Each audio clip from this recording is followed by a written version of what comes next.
सध्या थंडी खूप वाढली आहे आणि ही वाढलेली थंडी आपल्यासोबत घेऊन येते सोअर थ्रोट, ज्यालाच आपण म्हणतो की घशाची खवखव असणे किंवा खोकला असणे, कोरडी ढास असणे. तर यामध्ये पण खूप सारे प्रकार आपल्याला पाहायला मिळतात. पहिला प्रकार आहे की यामध्ये फक्त कोरडी ढास असते. ह्या कोरड्या ढासासाठी आपण काय करायला पाहिजे, तर एक छोटासा उपाय मी पटकन सांगतो.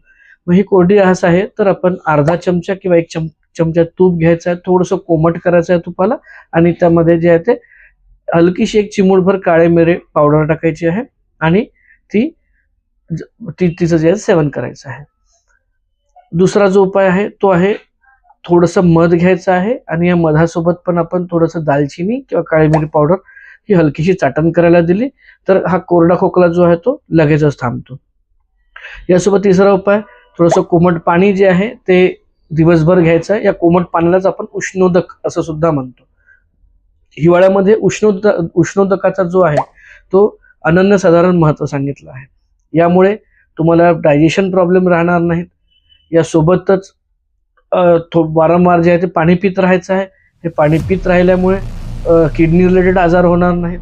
म्हणजे भरपूर हायड्रेट राहिलं आहे तर त्यामुळे जे आहे ते ॲसिडिटी, अपचन, अजीर्ण यासारखे जे प्रॉब्लेम्स आहेत ते पण कमी होतील. त्यानंतर दुसरा जो उपाय आहे किंवा दुसरा जो प्रकार आहे खोकल्याचा तो आहे वेट कफ, ज्याच्यामध्ये जो तो कफ पडतो आहे. तर हा जो कफ पडतो आहे यासाठी जे आहे ते सीतोफलादी चूर्ण तुम्ही घेऊ शकता. मधासोबत थोडंसं चाटण करून ते सीतोफलादी चूर्ण घेऊ शकता. त्यासोबत तुम्हाला डॉक्टर बिडवाई म्हणजे आमचे कफामृत मिक्सचर आहे.